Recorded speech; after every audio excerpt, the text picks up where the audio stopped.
Hi students, welcome to the class. Today we'll discuss with the unit biomolecules.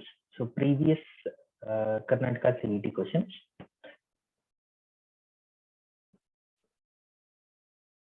So we'll consider the first question. So it's from the year 2013. So if we observe the question,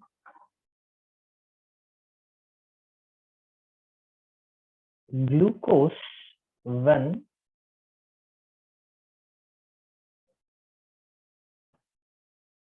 reduced with hydrogen iodide and red phosphorus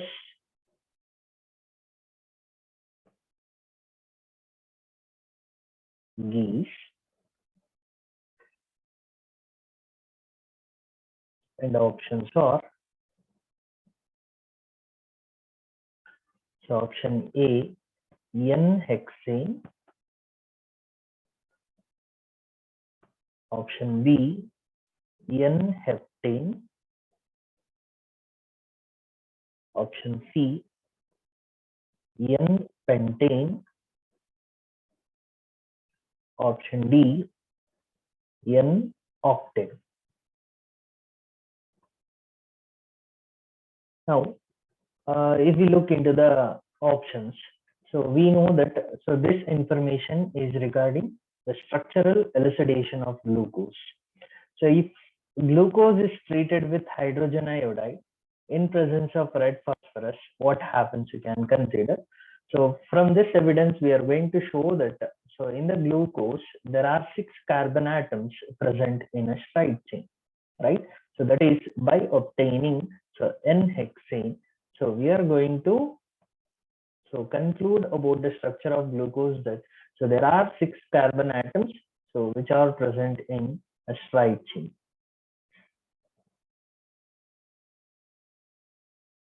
So hence our correct answer for the given question is, so it's option A. So we have the evidences as, so first it is to show the 6 carbon atoms in stride chain. So you can recall these concepts. So hydrogen iodide treatment. Then to show that there is carbonyl group in glucose. So either for aldehyde or ketone, a common test, it is with HCN, so obtaining the cyanohydrate. Then with hydroxylamine to obtain the oxime. Then to confirm that as the aldehyde group, so we are treating for mild oxidation condition. So glucose will give gluconic acid. Then to show that there are presence of 5 hydroxyl groups in the glucose, right? We are treating with acetic anhydride to obtain the pentaacetate. So that confirms there is 5 hydroxyl groups in glucose. In that there is one primary hydroxyl group. So that can be identified by subjecting to strong oxidation condition. So we'll get saccharic acid as a product. So these are the evidences we learned when we are discussing the unit in detail. You can recall that. So this is one of the evidence from the structural elucidation of glucose. So few concepts will be from the deleted syllabus that we'll discuss with additional weightage when we are having the class. So I have taken 2013 question. So we'll actually consider from 2014. Only in the year 2014 they have asked one question. So remaining 2015 onwards, so minimum 2 questions is asked in the respective unit, and 3 times they have asked 3 questions in the unit. Is a very important unit and easy to score the mark. So try to focus and recall all the concepts clearly. I will move on to the next question. So question from the KCET 2014. So already the material I have shared with you. So you can just observe the material. So you can focus on the explanation for the each question. And the question is,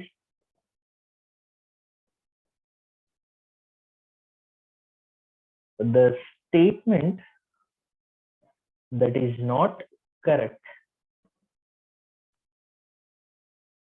The statement that is not correct is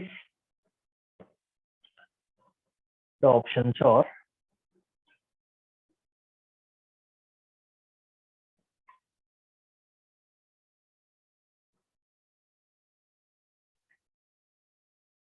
option A, aldose or ketose sugar in alkaline medium do not isomerize. Option B, carbohydrates are optically active.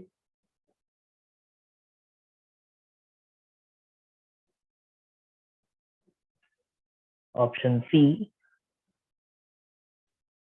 pentaacetate of glucose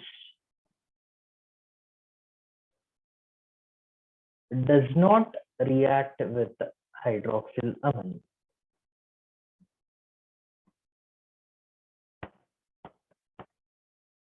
And the last option,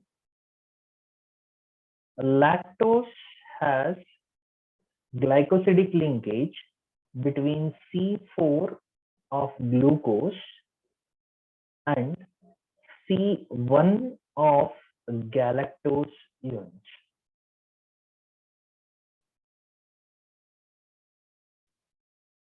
So in this majority we learned when we are discussing in the theory. So few we have not learned. So that we'll try to discuss now.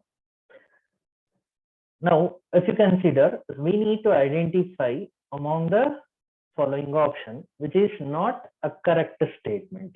So which among the four is not correct, we need to identify. Now, aldose or ketose sugar in alkaline medium do not isomerize.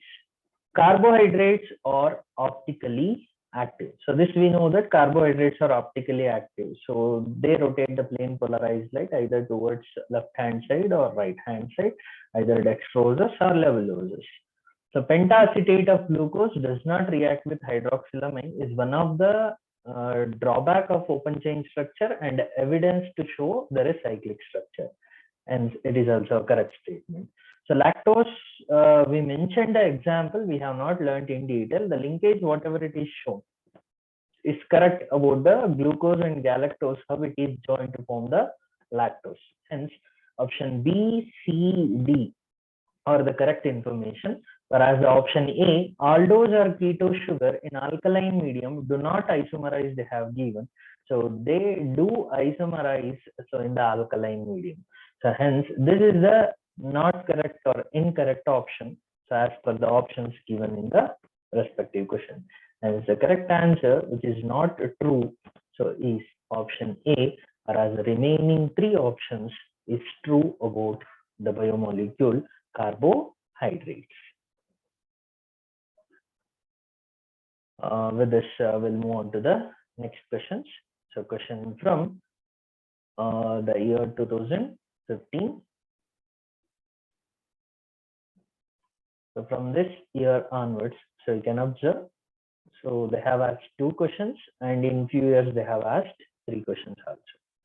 So we'll take the first question from the year 2015 and the question is, adenosine is an example of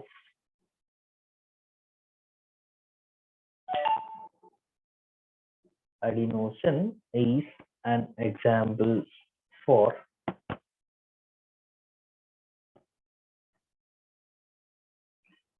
so we'll look into the options.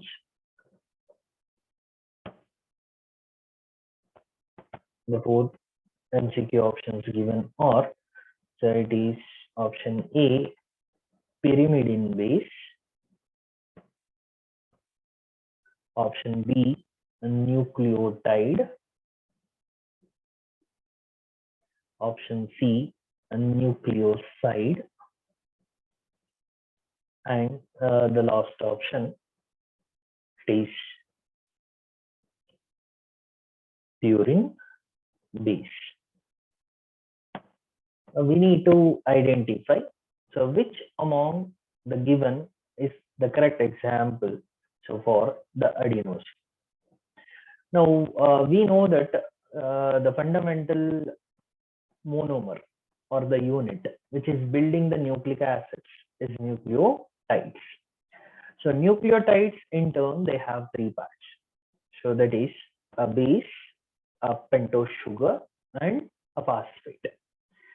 So bases are of two types, that is purine and pyrimidine bases that we know. So adenine and guanine are the purine bases.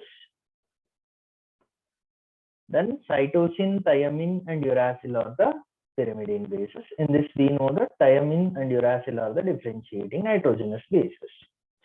Now, adenine is a nitrogenous base, but adenine with a pentose sugar will form a nucleoside called adenosine. Hence, adenosine is taken as an example of a nucleoside.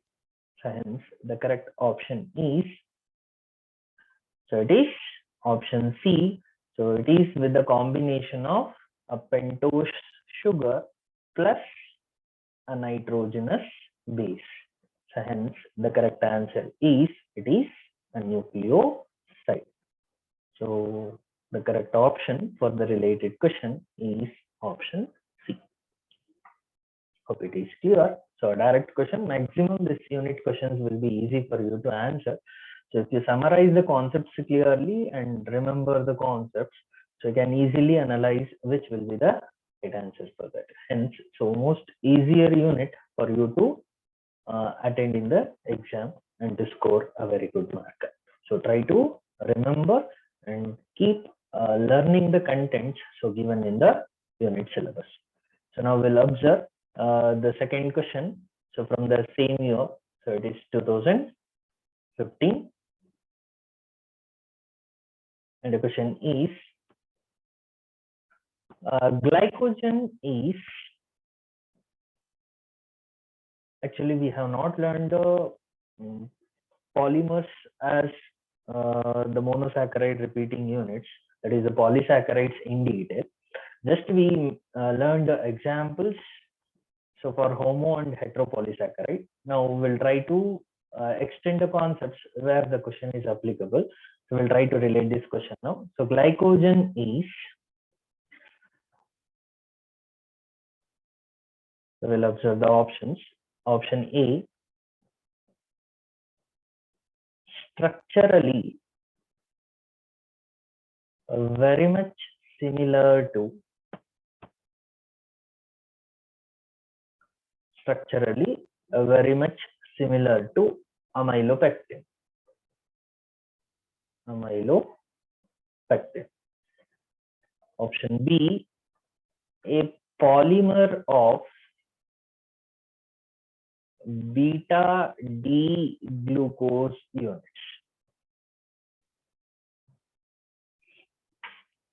Option C, structurally similar to,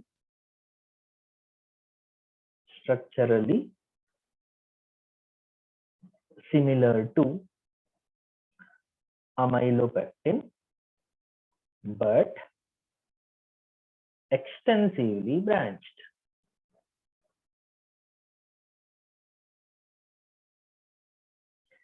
And the last option, a structural polysaccharide. A structural polysaccharide. So now you can recall the concept. So you know about the glycogen, starch, and cellulose, few fundamental information. Now what it is actually required, we'll try to discuss. So starch and glycogen both are storage polysaccharide. That means they are storing the energy in plants and animals, and they are considered as storage polysaccharide. So structural polysaccharide is cellulose, so which will be seen in the plant cell walls to give the extra rigidity for the respective cells. Hence, glycogen cannot be considered as structural polysaccharide. Then it's a polymer of beta D glucose, so which is wrong. So glucose is a repeating unit, but the configuration of glucose, if we take, it is in the beta configuration is seen only in cellulose. Both in starch and glycogen, we are going to see the alpha glucose as a repeating monomer. Hence, so a polymer of alpha D glucose will be correct. So, but here it is given beta D glucose, hence it is not correct. Then, so they have given here structurally they are similar to amylopectin. So in one case, so they have given with extensively branched. Here it is to recall few structural concepts are required. So this we have not learned. So just to give the importance. So if we take the starch, right? Starch is made up of two components, amylose and amylopectin. Amylose is a linear component of starch. That means alpha D glucose units are linked in U-shaped linkages, glycosidic linkages. Whereas amylopectin is the second component of starch, which is branched. And branching occurs between the two chains with the interaction of 1,6 glycosidic linkages. Hence, amylose is linear portion of starch. Amylopectin is branched portion of starch. Right? Amylose is water soluble. Amylopectin component of starch is water insoluble. I am telling all these information relevant to starch. Now, how glycogen is related with this information is that, so glycogen is similar to amylopectin of starch. Hence, glycogen is also called as animal starch. The other name for glycogen is, so it is animal starch. Why it is called as animal starch? Because it lies with one of the options which we need to identify with the question here. So structurally, glycogen is similar to amylopectin. Hence, it is called as animal starch. But what is the difference between the amylopectin of the glycogen as well as starch? If we see in the glycogen, that amylopectin portion is extensively branched. Hence, this is most relevant. So, with the glycogen structure, if it is observed, hence the correct answer for the question is so option C. Hope whatever the information I have given, it's clear. So this is little additional because we have not discussed in the theory class. So starch made up of two components, amylose, amylopectin. Amylopectin is branched portion, amylose is linear portion. Now glycogen structure will be similar to the amylopectin of starch, but the difference is that it is extensively branched. The frequency of branching is more in the case of the glycogen when you compared with starch. So hence the correct option is option C. Hope this is clear. Now we'll move on to questions from 2016 Karnataka CET examination. The first question. One of the following, so it's not 2016, so 2015 they have asked 3 questions. So hence this question is also from 2015. So it is the third question. So they have asked 3 questions in 2015, then 2018, right? That will observe. Now this is the third question from the year 2015, and the question is, one of the following is an essential amino acid. One of the following is an essential amino acid, and the options are option A, isoleucine, option B, tyrosine, option C, serine, and option D, cysteine. So again, this is very easy to remember. So I have told a code word when I am teaching in the theory class. So hope you remember it. So those who remember, just have a recollecting the information. So 20 amino acid names I have used a code. So 20, if you remember, will be very helpful for our competitive exams. Now, essential amino acid to consider. So those amino acids which our body cannot able to synthesize and which we need to take through the external diet is referred to as essential amino acid. And there are 10 amino acids which are essential to us. So this I have used when I am explaining in the class. So try to recollect the information as a code. Matt will fly, like that I have told. So this contains the information about the 10 amino acids, so which are essential to us, right? You can observe in this. So which is related one. Now, if you observe, so here valine, isoleucine, leucine. Here I, which is given, isoleucine is there. So which is regarded as an essential amino acid. Hence the correct answer is, so it is option E. So tyrosine is non-essential, serine is non-essential, cysteine is non-essential. So here T stands for tryptophan, one of the aromatic amino acid, and another one threonine. M for methionine. So A, so it is aspargine, threonine, tryptophan, valine, isoleucine, leucine, phenylalanine, histidine, lysine. So these are the 10 amino acids which are essential to us. So in this, from the given option, isoleucine is there, so which is essential, remaining all are non-essential amino acids. It's very easy, so try to remember.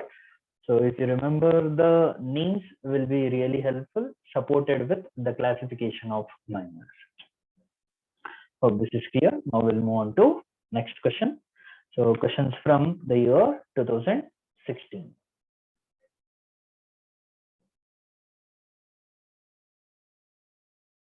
So they have asked two questions in the year 2016. So we'll observe the first question, and the question is, so which of the following is correct about hydrogen bonding in DNA? And if we observe the options, option A, adenine, adenine, thymine, thymine. Option B, guanine, thymine, adenine, cytosine. Then A, G, T, C. And the last option, A, T, G, C. You can recall this we discussed in the class. When DNA is formed as a secondary structure, either in DNA or in RNA, so especially with respect to tRNA, where secondary structure is formed, so the nitrogenous bases of the nucleotides so will interact with hydrogen bonds to form the structural rigidity for the secondary level of nucleotide structures or the nucleic acid structure. Here we need to recall a rule called Chargaff's rule. So accordingly, so purine base pairs with pyrimidine. So that is adenine always base pairs with thymine. So with the 2 hydrogen bonds, whereas guanine base pairs with cytosine with 3 hydrogen bonds. So hence, the correct base pairing during the formation of secondary structure in the case of DNA is that ATGC. If it is in the case of RNA, so AU will be there. So in the tRNA especially. Hence the correct option related to hydrogen bonding as a secondary structure of DNA formation is ATGC. So through 2 hydrogen bonds, guanine and cytosine through 3 hydrogen bonds. The correct option is option B. Hope you're all getting. All these are very fundamental information. So you have learned in first PUC biology of biomolecules also. Please recollect the information and relate to the content here. So we'll move on to the next question. The second question from the same year 2016. And the question is,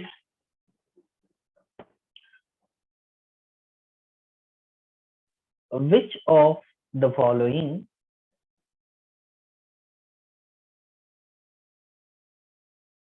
gives positive Fehling's test?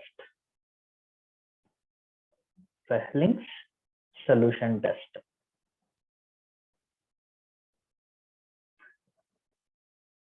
if you look into the options, option A, protein, option B, fats, option C, glucose, option D, sucrose. So again, we learned this information. So please recall from the unit content. We discussed one of the type of carbohydrates. So it is based on their reducing property for Fehling solution and Tollens reagent, which is a mild oxidizing agent. Those sugars which reduces the Fehling solution and Tollens reagent are called as reducing sugars, and those sugars which will not reduce these two solutions are said to be non-reducing sugars. So sucrose is the only non-reducing sugar. So why? Because here both the anomeric carbon atom, that means the functional carbon atoms which are building this disaccharide, that is glucose and fructose, is going to build a sucrose. So during its interaction from the glucose and fructose, both the functional groups are involved in the formation of glycosidic bond, and these groups are not free to reduce the Fehling solution and Tollens reagent. Hence, this is the only example of a non-reducing sugar. Then glucose or any monosaccharide in general, they are all reducing in nature because their functional group is free, which is not involved in glycosidic bond formation. And glucose is the reducing sugar. And this is based on either aldehyde or ketone functional group. Now, proteins and fats doesn't contain this functional group and will not answer this test. And the positive test is seen for sugars with reducing nature. So hence, so among the glucose and sucrose, sucrose being non-reducing will not give a positive test. Glucose will give a positive test with Fehling solution. Hence, the correct option is, so it is option C. Hope this is clear. Very simple information. So based on the reducing and non-reducing property, this you have learned in aldehydes ketones unit also. So that's all from the year 2016. Now we'll move on to the questions from 2017. So first question from the year 2017. The glycosidic linkage. The glycosidic linkage present in sucrose is between, the options are option A, C1 of alpha glucose and C2 of beta fructose. Option B, C1 of alpha glucose and C4 of alpha glucose. Option C, C1 of beta glucose and C4 of alpha glucose. Option D, C1 of alpha glucose and C4 of beta fructose. So as this concept is deleted in the disaccharides, so hence you cannot expect the questions on this in the CET. May be helpful for other competitive exam. As the information came, so I will give the information. We have 3 disaccharides. So that is maltose, lactose, and sucrose.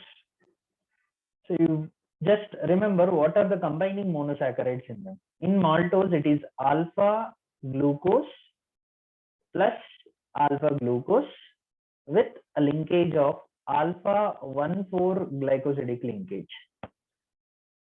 That means both are in alpha. So the second one may be alpha or beta, that will differentiate alpha maltose and beta maltose. The linkage is between C1 and C4 of interacting monosaccharide. In lactose, it is beta galactose with beta glucose, and the linkage is beta 1,4 glycosidic linkage. Beta 1,4 glycosidic linkage, that is galactose first carbon atom and glucose fourth carbon atoms, hydroxyl groups, will interact with formation of glycosidic bond. In sucrose, it is alpha glucose with beta fructose. The linkage is alpha 1,2 glycosidic linkage. That is the first carbon's hydroxyl group of glucose and the fourth, that is second carbon's hydroxyl group of fructose. Both will interact with the glycosidic bond to form the respective sucrose as a disaccharide. Now, the given information is about sucrose and option. It is C1 of alpha glucose, C2 of beta fructose. So configurations are also very important. So try to remember for the question. This is the related information. I have given other two disaccharides also. Will be as additional information you can remember. Hence, the correct answer so for the question is, so it is option A. So this is clear. Now we'll move on to the next question from the same year. So it is 2017, second question. Actually, this concept is also deleted for the present year. Hence, in CET, they will not ask this question. Will be helpful for other competitive exams. So just will observe the question. Hormones are secreted by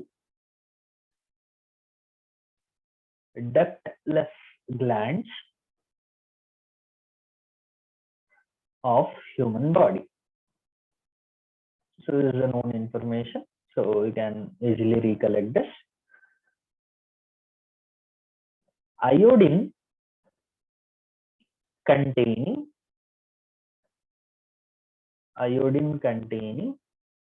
hormone is, if we look into the options, option A, insulin, option B, thyroxine, option C, testosterone, option D, adrenaline. Now, if we observe this, actually this is the deleted concept we have not discussed in the theory class. So just we'll have a glance. So we know that endocrine glands are the ductless glands. So in our human body, the glands which are not having any ducts, so is the endocrine glands. So endocrine glands secretes biochemical messengers, so which are referred to as hormones. Hence, hormones are referred to as biochemical messengers, so which are secreted by ductless glands in our body. For example, thymus we can take. So we can take pancreas, like that. Few endocrine glands you can recall. So in our biomolecule syllabus, so which was deleted, so we have the classification of hormones to learn with examples mainly. So protein or peptide hormones, then so we have amino acid derivatives as hormones, steroid hormones. So like that we have various classification. In that, the examples mentioned in the syllabus is insulin and glucagon, right? So which regulates the blood homeostasis. One as a hyperglycemic and hypoglycemic factor you can relate it. Then thyroxine is mentioned under the syllabus. So which requires iodine for its functioning. The deficiency of that so leads to a condition called goiter. So hope you have learned in your 10th standard this information. You can recall that. Now iodine containing hormone is thyroxine. So you can relate this information. Testosterone, adrenaline, so you can relate it as steroid containing hormones or steroidal in nature. Then insulin is proteinaceous in nature. So hence iodine containing hormone is, so it is thyroxine, and the correct option is answer B. So we'll move on to the next. So question from 2018. So in this year again they have asked 3 questions. So first question number 1. Which of the following bases which of the following bases is not present in DNA? Is not present in DNA. And the options are option A, adenine, option B, guanine, option C, cytosine, option D, uracil. So everyone can easily recognize. So the nitrogenous base which is not present in DNA is, so it is uracil. So you can remember DT, RU. So in DNA, so the base which is seen only in DNA is thiamine. The base which is seen only in RNA is uracil, which is never found in DNA, which is never found in RNA. So hence, uracil will be never found in DNA. Hence, the correct option is, so it is option D. Uracil is a nitrogenous base which is never found in DNA. So very simple information.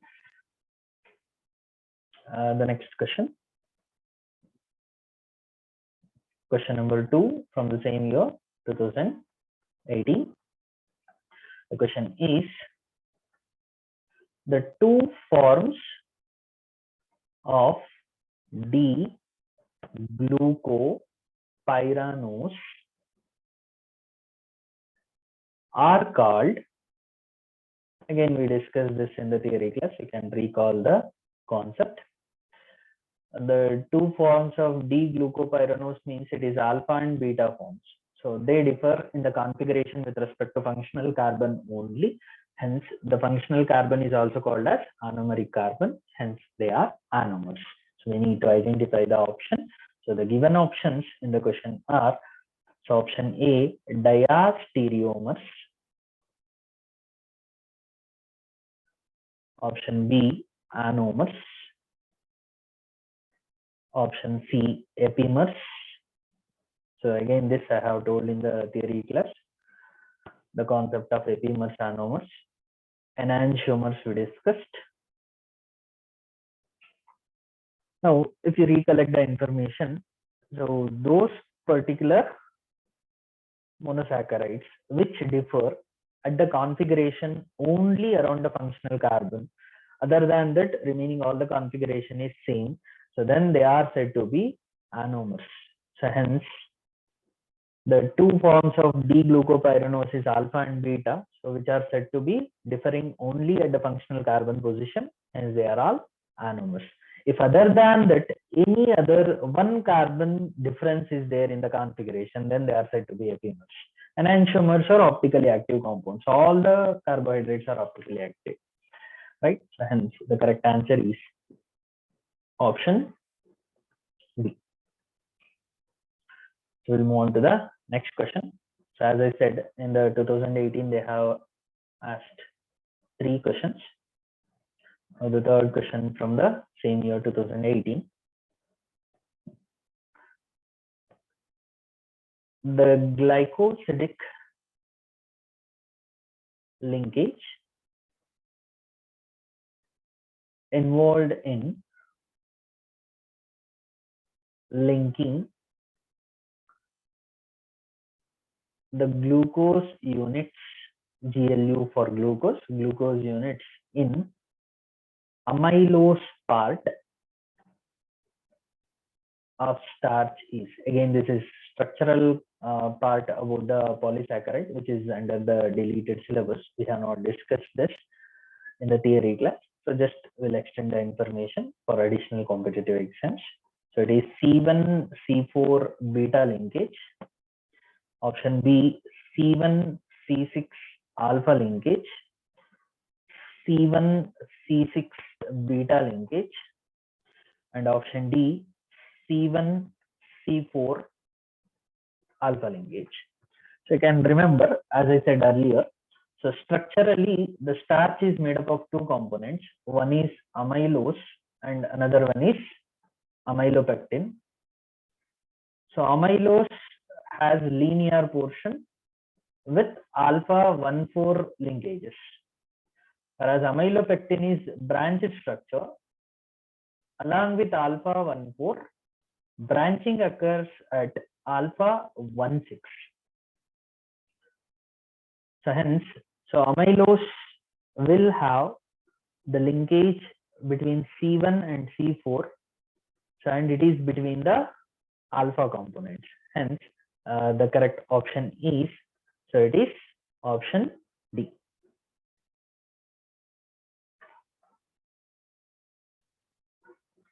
So this is clear. So that's all from the year 2018. Now we'll move on to the questions from 2019.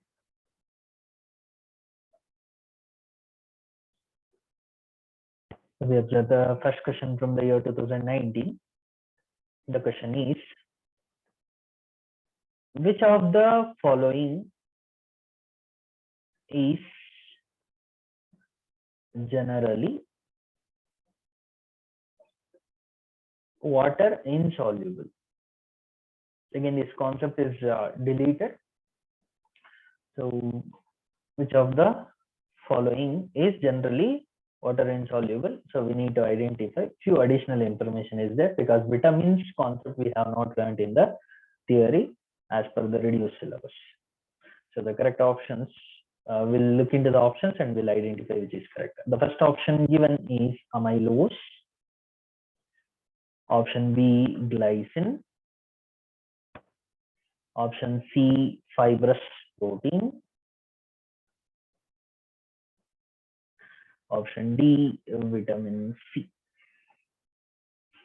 So in this, except vitamin C, we discussed all in the theory class. Now amylose, again, this is also we have not discussed, that I have mentioned in the one of the previous question. Amylose is water soluble component of starch. Water soluble component of starch. Glycine is an amino acid. We know that all the amino acids are water soluble because they are present in our system, right? So to transport or to present in our blood, they should be soluble, right? Hence all the 20 amino acids which are said to be a standard amino acid, they form Zwitter ions in our blood, right, by exhibiting acidic and basic nature by COH group and NH2 group. So hence they are all water soluble. So fibrous protein. So fibrous proteins are water insoluble. So we have discussed this in the theory class, we can recall. So there are two types of proteins. So globular protein and fibrous protein. Fibrous protein being water insoluble. So example, we discussed keratin and protein present in our muscle cells, myosin. Then water soluble proteins, that is globular protein, hemoglobin you can take, egg albumin you can take, right? Hence fibrous protein is the right option. Then vitamins, actually we have not discussed. So water soluble vitamins, they are B and C. Water soluble vitamins are vitamin B complex and vitamin C. Water insoluble components or the types of vitamins are, it is A, D, E, K. So this you can extend it as additional information. Vitamin A, D, I, and K. So these are fat soluble vitamins. Water insoluble and they are soluble in fat. So this is the information about the option. Now the right option for the question is, so it is C, which is water insoluble, remaining all are water soluble. I will move on to the next question from the same year 2019. The second question. Again, they have asked on the vitamins. The vitamin that helps in clotting of blood is. So if we look into the options, again, this is deleted. For the present year, they will not ask in the CET. May be helpful for other competitive exam. The options are vitamin B2, vitamin K, vitamin A, vitamin C. But you learned this in your 10th standard. So if you can recall, please try to remember that. Vitamin B complex, we have many vitamins, B1, B2, B6, B12 being important 4 types. Then vitamin C and fat soluble vitamins A, D, E, K. Simple symptoms or deficiencies of that you can just remember. In general, for vitamin B, you can remember beriberi or loss of appetite, convulsions, then chelosis. Convulsions refers to uncontrolled contraction and relaxation of smooth muscles. It is, for example, without our control, sometimes our eyelids will be blinking, right? So few muscles will feel it is shaking. So without our control, the particular muscle cells will shake. So such particular symptoms are due to vitamin B deficiency. Then fissurings will occur at corners of mouth and lips. So whatever happens as wounds in the mouth or at the corners of the lips, it is due to vitamin B deficiency. Then anemic. So anemia condition is due to one of the vitamin B complex, vitamin B12, cyanocobalamin. So these are few symptoms related to B complex. Then vitamin A, we know that it is involved in the functioning of eye. So the deficiency of that leads to xerothalmia. There is a condition where hardening of cornea of eye occurs. And one more symptom or deficiency will be seen as night blindness. It is due to vitamin A deficiency. Then vitamin D. So it is related with the bone. So generally we'll get from the sunlight as a source. So for the synthesis of this vitamin D in our body, chemically called as ergocalciferol. The deficiency of vitamin D leads to rickets in children. Then in adults, so we can see osteomalacia refers to bone deformities. That means the bone density decreases. That is due to vitamin D. Then E and K. Vitamin E, so generally we'll get from vegetable oils. Vitamin E will get from vegetable oils. So it is involved in fragility of RBC. That is, movement of RBC is associated with the functioning of this vitamin E. Then vitamin K, whatever the cut or wound happens in our particular body or internally, if any bleeding. So the blood to clot, there is a huge mechanism taking place inside our system. One of the key factors responsible for clotting the blood is vitamin K. So hence vitamin K is called as anti-hemorrhagic factor. It is called as anti-hemorrhagic factor. So which is helpful in clotting our blood. So without this vitamin, blood clot will not take place. And the clotting of blood is related with vitamin K. And the correct answer is option B. So to relate this option, I have told all the vitamins and their deficiencies. So that is shared in the synopsis. You can observe that will be additionally helpful for the other competitive exams. Now we'll observe the last. It is from the past year 2020. And we observe the questions from 2020.